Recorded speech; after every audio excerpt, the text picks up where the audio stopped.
And you're welcome back. Let's start with that situation which could actually trigger a crisis for next year's presidential and parliamentary elections here in Ghana.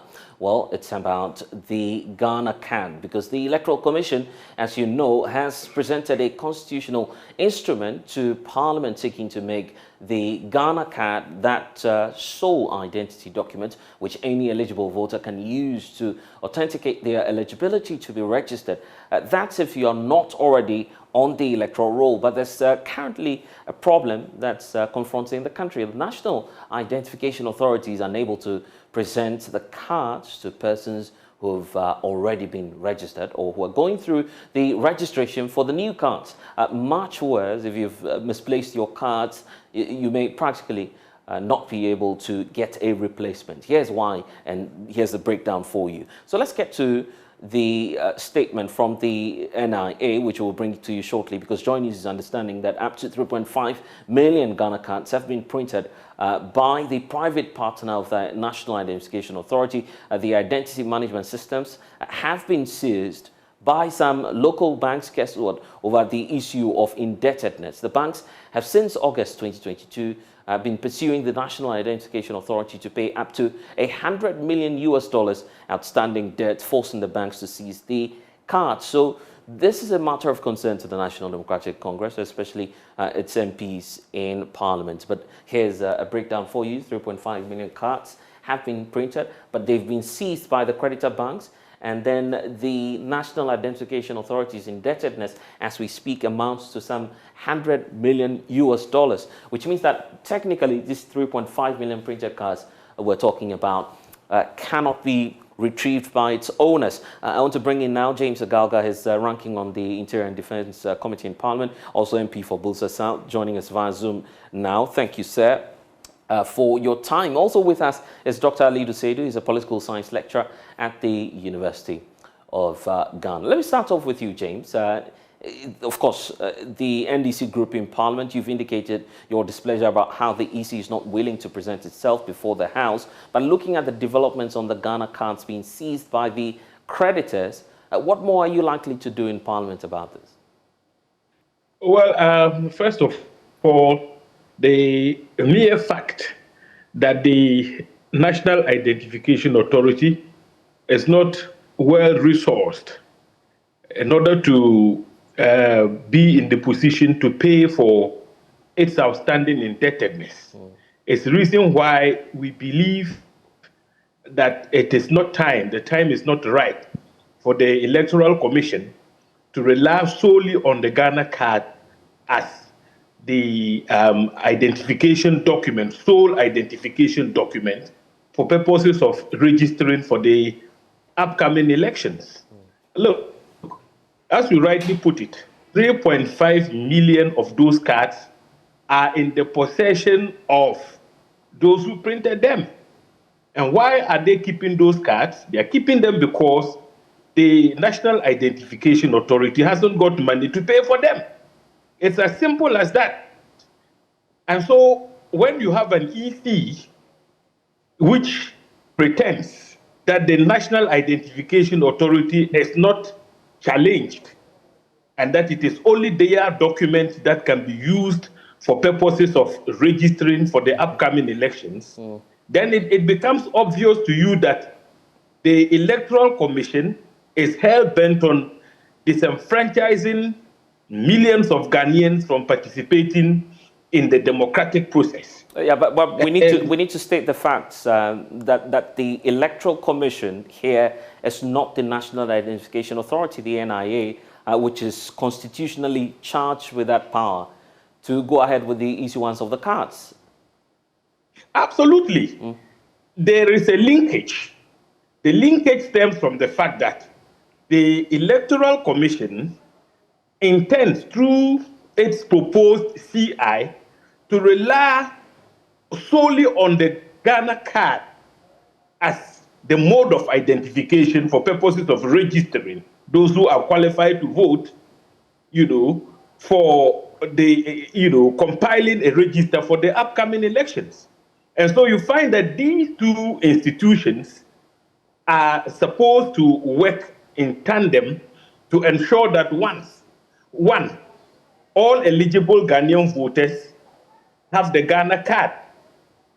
2, once they are in possession of the Ghana card, then they are qualified to register for purposes of voting in the 2024 elections. And so where the NIA is faced with challenges, and we have time with that number made it very clear that the coverage of the processes leading to the acquisition of the Ghana card leaves much to be desired. In most parts of this country, people queue, they simply just can't access the NIA.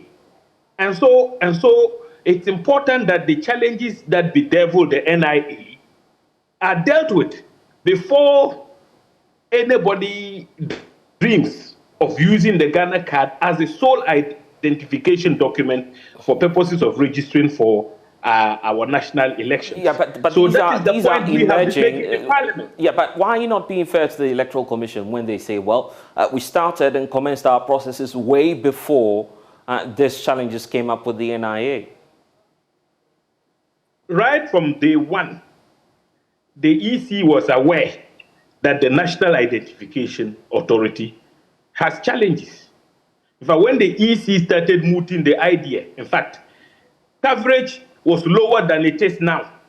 As we speak, the NIA has only been able to cover 70 million Ghanaians who are qualified to register and vote. But you see, the point is that since 2021, those who have turned 18 have not been able to register as voters because the EC has been intransigent and has been insisting that they would use a sole identification document in the Ghana card for purposes of registration.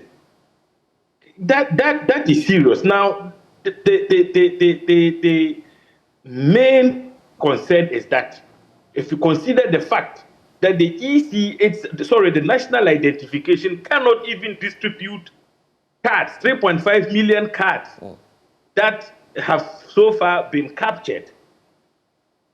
And yet, in the face of all these challenges, you insist on using the card as a sole identification document. It means that you're just bent on making life unnecessarily difficult for Ghanaians. You have a desire to ensure that many people are disabled from participating in the electoral process. And that for us portends grave danger. Okay, For let's the success of our democratic experiment. And I'll be bringing in Dr. Ali Duseidu shortly. But I also want to pick up your thoughts on this before we expand the conversation. What's the alternative from the NDC minority? Come again? What's the alternative on the part of the NDC minority? Because I was interacting with the General Secretary, then General Secretary, now Chairperson of the party, Johnson Asiedu Nketia, last year. He agrees that all of the political parties knew since last year that you were going to run, first of all, a continuous registration exercise, and that eventually the NIA was going to be that authority that will issue out the cards for the registration process. So what's your alternative? But the point is that the continuous registration exercise, which is even captured in all the CIs, most of the CIs, right, as far back as 2016, simply hasn't been implemented. And so as we speak, the continuous registration exercise has been a fiasco. Now, if you consider the fact that the Ghana card is not the only, identification card as we speak, you could have additions. So that, for instance, people in possession of valid, authentic birth certificates are allowed to use their birth certificates to register as voters. In addition, we could also perfect the guarantorship system. All right? We could perfect that so that those who have already acquired the Ghana card can guarantee for others to acquire it. But you see, we can start with all these processes, but we have to be sure that close to over 90% of people eligible to own the Ghana card are in possession of same before you make it the sole identification document. And so for now, we're simply saying that in addition to the Ghana card, nobody is saying the Ghana card cannot be used for purposes of registration. We are only fighting against the quest of the EC to make it the sole identification document. Okay, and there are two issues to explore here. What next steps you'll be triggering just to get clarity on the $100 million indebtedness at your committee level, plus what's likely to happen to Jane Mensah tomorrow when she appears on the floor? Have you taken a collective position on this? Well, Jane Mensah must appear before Parliament and explain to the people's representatives why it is reasonable at this material moment to have the Ghana card as a sole identification document for purposes of registering as voters, when it is very obvious that the National Identification Authority has challenges with, for instance, the resource constraints, the fact that they can't even pay their indebtedness, for which reason the creditors are holding on to the 3.5 million Ghana cards, and how soon those cards can be released for distribution. And secondly, she must also be told in the face, and the NIA is expected to be in attendance.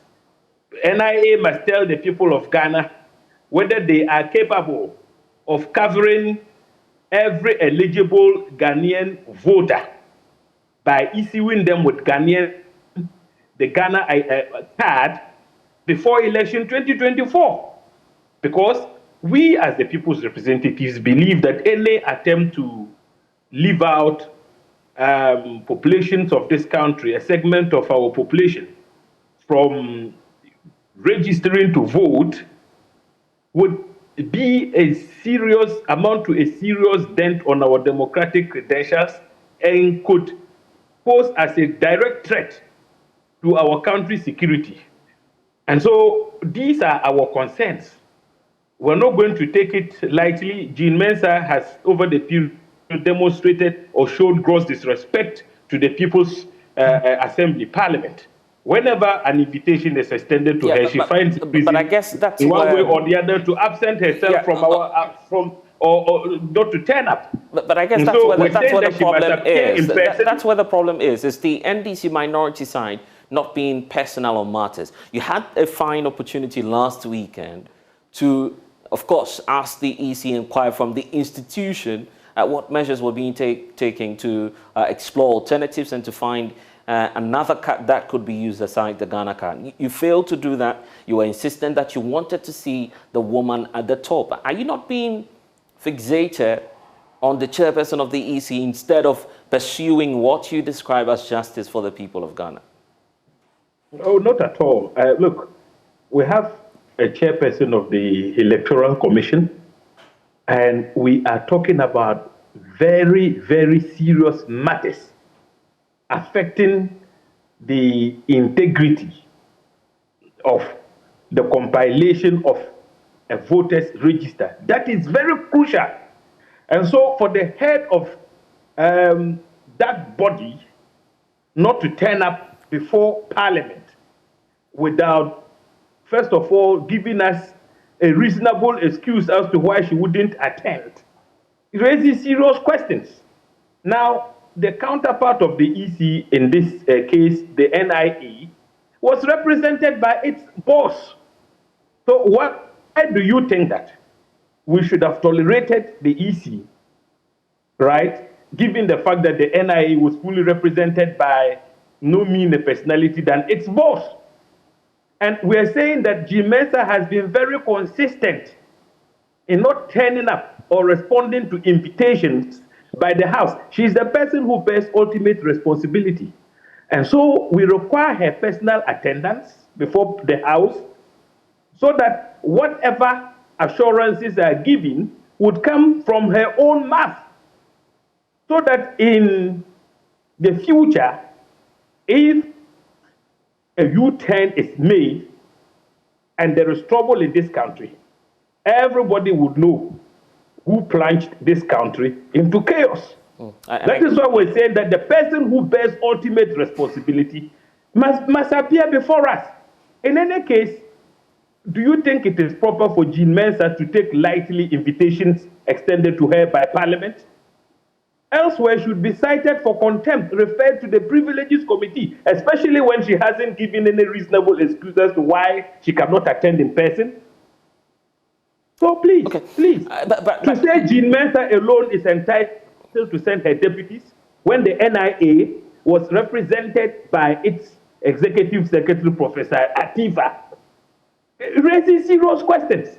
The next time we invite them, should Professor Atifa send his deputies? He also has deputies. But you see, you cannot treat Parliament like that. Parliament represents, if you like, the soul of our democratic experiment, the people's representatives. Okay, Jean Mensa is a servant of the people. And so where the people's representatives say, appear, and let's discuss very serious germane issues which have the potential to derail our democratic gains, and she doesn't turn up. We are more than justified to raise questions and refuse to give them a hearing. Right, but James, that fear is there again. The fact that our sources are indicating to us that there were sightings of the EC boss in Nigeria. We're not sure exactly what she's doing there, given the proximity.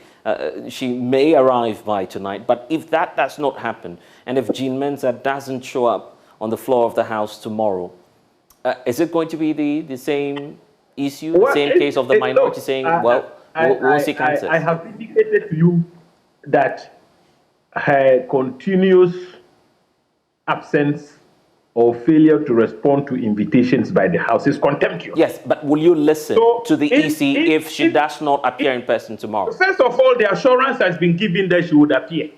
If she doesn't? If she doesn't, then seriously speaking, we would escalate our actions to include the referral of the Mensa to the Privileges Committee to be dealt with for contempt of Parliament. We will not hesitate to do so. Yeah, but what's the explanation to that? You had the Speaker of the House, Speaker Bagbin, indicate that this is the Electoral Commission. And as a matter of fact, the invitation that was extended was indeed extended to the Electoral Commission of Ghana. It's not as though this is an institution that belongs to one individual. Is there not a political reason for which you want her to appear in person? Look, Parliament has its own procedure, where, for instance, ministers of state are summoned to appear before the House, and they are unable to do so. Normally, they would pre-inform the House and ask for special leave for their deputies to stand in for them. Even when the request has been made, normally the matter is at the discretion of the Speaker to decide whether to entertain a deputy minister to stand in a minister's stead to allow the House to transact business. That rule cuts across and applies to constitutional body. Here, we actually wanted to have a meeting of Parliament Committee of the Whole, where normally, even if Mr. Speaker is in the chair, he simply will not sit in his chair. He would step down and chair the proceedings, because then it becomes a committee meeting. You cannot have Mr. Speaker in the chair as when a plenary is in session. So that is the procedure. But when they were invited, they knew or ought to have known that when Parliament invites you, it is the head of the institution who must attend upon Parliament. And if, for whatever reason, the head of the institution can't personally appear, then of course Parliament would have to be apprised of the reasons.